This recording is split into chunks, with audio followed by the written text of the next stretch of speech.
నమస్తే గురువుగారు. చిరంజీవ సుఖీభవ.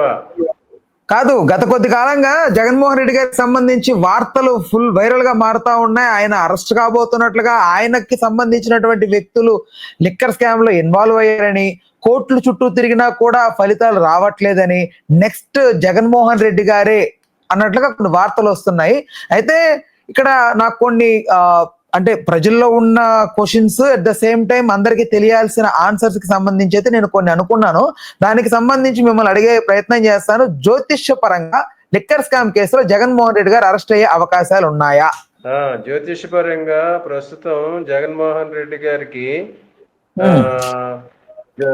గోచారం ప్రకారం అయితే ఆయనకి జన్మంలో గురువు మొన్న 15వ తారీఖు నుంచే ఆయనది మిథున రాశి, ఆరుద్ర నక్షత్రం, మేన లగ్నం. మిథున రాశి మిథున రాశిలోనికే గురువు వచ్చాడు, జన్మ గురువు అవుతాడు అనమాట. జన్మ గురువు అనేది కొంచెం ఇబ్బందులు కల్పిస్తాడు తప్ప బంధన యోగం అనేది కనిపించే పరిస్థితి లేదు. అతను ఆయనకు అరెస్ట్ చేసే అవసరం రాదు, అది అంతవరకు వెళ్ళదు. కాకపోతే జన్మ గురువు మిథున రాశిలో ఉన్న జన్మ గురువు సప్తమ స్థానాన్ని చూస్తాడు. సప్తమ స్థానాన్ని చూసే ఈ దైనందిన వ్యవహారాలు, వ్యాపారాలు, ఉద్యోగాలు వాటిలో కొంచెం ఇబ్బందులు కలిగిస్తాడు అనమాట. అందుకోసం ఇటువంటి పరిస్థితి, ఇటువంటి మాటలు వస్తున్నాయి అన్నమాట. ఇంకో విషయం ఏంటంటే గోచార ప్రకారం ఆయనకి శని ఇప్పుడు దశమ స్థానంలో ఉన్నాడు. మిథున రాశికి మేనలో శని ఉన్నాడు, అది దశమ స్థానం అవుతుంటాడు. దశమ స్థానం శని ఏమో శుభుడే, శుభం చేస్తాడు. కాకపోతే దశమ స్థానం ఎక్కువగా పని చేస్తాడు అనమాట. ఎక్కువ శ్రమ చేసి ఫలితం ఇస్తాడు. సో అందువలన ఈ జన్మ గురువు ఎక్కువ శ్రమ చేయిస్తాడు, దశమ శని కూడా ఎక్కువ పని చేయిస్తాడు. కనుక ఈ రెండింటి ప్రభావం వల్ల ఆయన ఇంకా యాక్టివిటీ పెంచాల్సిన అవసరం ఉన్నది. దానికోసం ఇటువంటి కారణాలుగా కనిపిస్తుంది. అంతేగాని ఆయన అరెస్ట్ అయ్యే పరిస్థితి రాదు. అంటే ఆయన జాతకంలో ఏమైనా గ్రహ దోషాలు ప్రస్తుతం ఆయన పరిస్థితులపై ప్రభావం చూపించేటివి ఏమైనా కనిపిస్తున్నాయా? ఆయన జన్మ లగ్నం, జన్మ జాతకం ప్రకారం ఆయనకి బుధ దశ చివరికి వచ్చింది, అది కేతు దశలో ఉందన్నమాట. ఆ కేతువు ప్రభావం ఆగస్టు వరకు ఉన్నదన్నమాట, వచ్చే ఆగస్టు వరకు ఉన్నది. సో ఆయనకి నక్షత్రం వచ్చి ఆరుద్ర నక్షత్రం. ఆరుద్ర నక్షత్రానికి అధిపతి ఏమో రాహువు. వారికి రాహు దశతో జీవితం స్టార్ట్ అవుతుంది. రాహు దశలో అంతా బాగుంటుంది.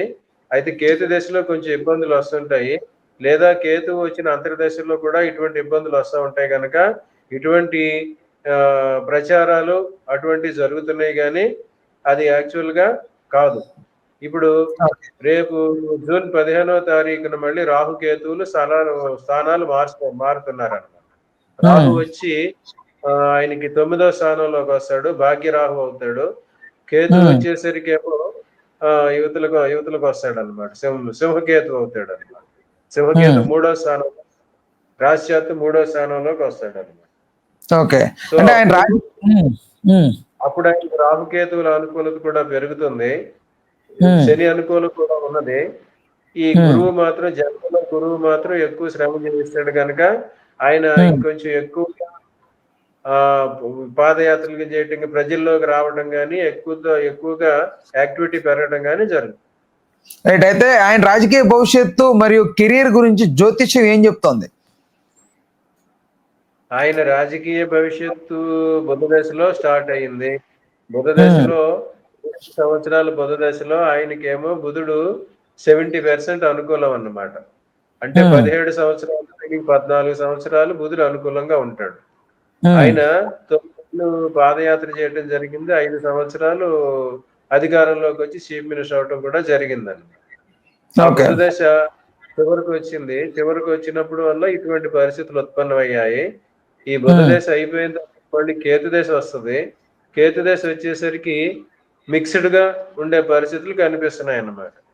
ఇప్పుడు ఆయన జన్మజాతకం చూసుకుంటే ఆయన మొన్న కేతు ప్రభావం వల్ల వాళ్ళ పార్టీ అనుకున్నంతగా పెర్ఫార్మెన్స్, చాలా తక్కువ పెర్ఫార్మెన్స్ ఇవ్వటం జరిగింది. కానీ వచ్చే కాలంలో ఆ పార్టీ టాలీ పెరిగి ఇంకా ఇంప్రూవ్ అవుతుందే తప్ప ఇంకా ఇంప్రూవ్ అయ్యి ఎక్కువ ఎక్కువ సీట్లు గెలుచుకునే అవకాశమే ఉంది తప్ప ఇంతకన్నా తగ్గే అవకాశం లేదు. అయితే ఈ సమస్యలన్నింటినీ అధిగమించేందుకు ఏమైనా జ్యోతిష పరిహారాలు లేదా ఉపాయాలు ఏమన్నా ఉన్నాయా? ఆయనకి ఆల్రెడీ గురువు దోషం ఉన్నది. ఆ గురువు దోషం వల్ల ఆయన ఇదివరకు 16 నెలలు కారాగారంలో ఉండటం జరిగింది. ఆ గురు ప్రభావం అప్పుడు ఇప్పుడు గురువు అయితే జన్మలో ఉన్నాడు అన్నమాట. ఆయనకి జన్మరీత్యా కూడా మిథున లగ్నానికి మిథున రాశికి లగ్నాధిపతి ఏమో గురువు అయ్యాడు, రాష్ట్రాధిపతి అయితే బుధుడు అయ్యాడు. వాళ్ళిద్దరికి అనుకూలం ఉండదు.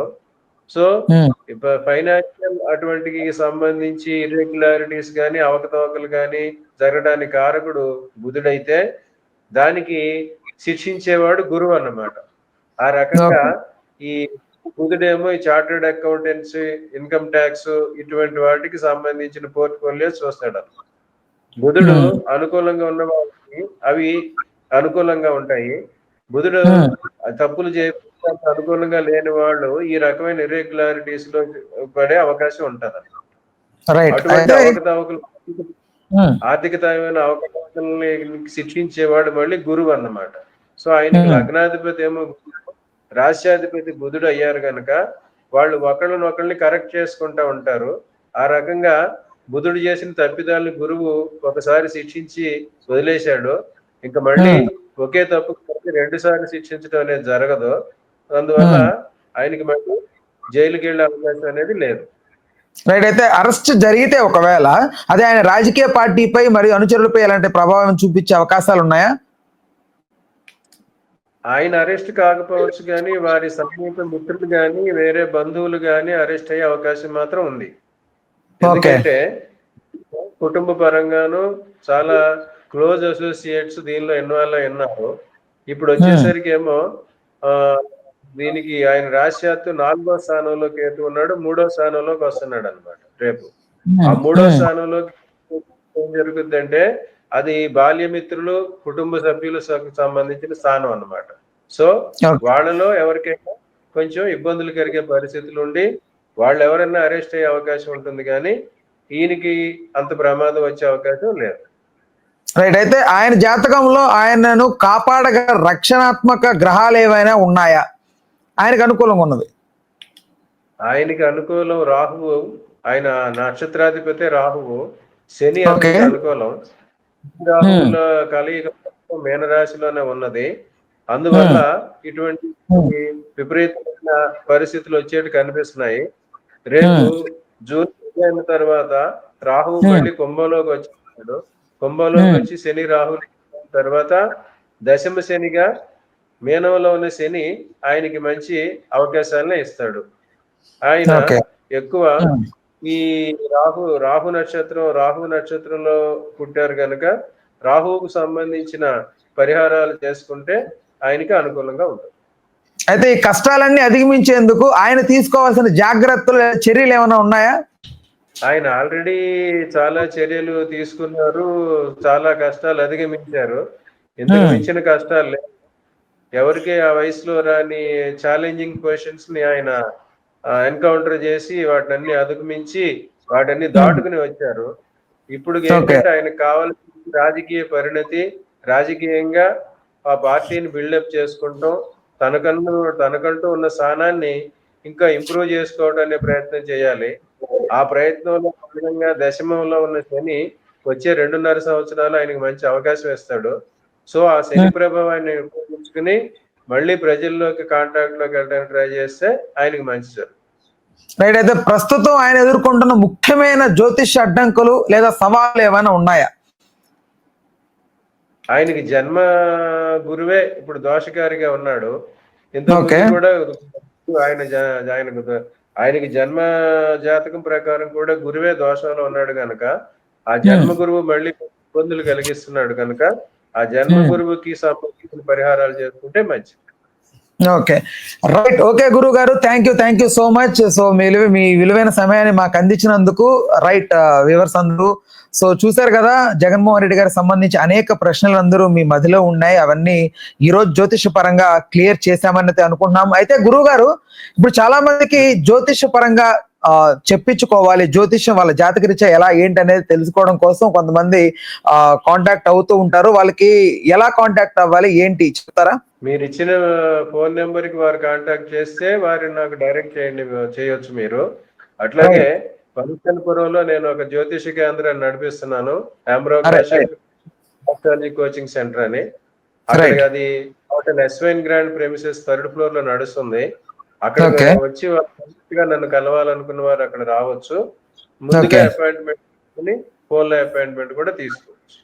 Right, okay. చూసారు కదా వ్యూవర్స్. సో మీకు ఎలాంటి జ్యోతిష పరంగా సమస్యలు ఉన్నా, మీకు సొల్యూషన్ కావాలనుకుంటే కింద స్క్రోల్ అవుతున్న నెంబర్కి కాల్ చేసి ఖచ్చితంగా చక్కటి పరిష్కారం అయితే మీరు పొందొచ్చు. గురువు గారు క్విక్ గా రెస్పాండ్ అవుతారు, మీ అందరికి అందుబాటులో ఉంటారు. రైట్, థ్యాంక్ యూ అండి గురువు గారు, థ్యాంక్ యూ, ధన్యవాదాలు, థ్యాంక్ యూ.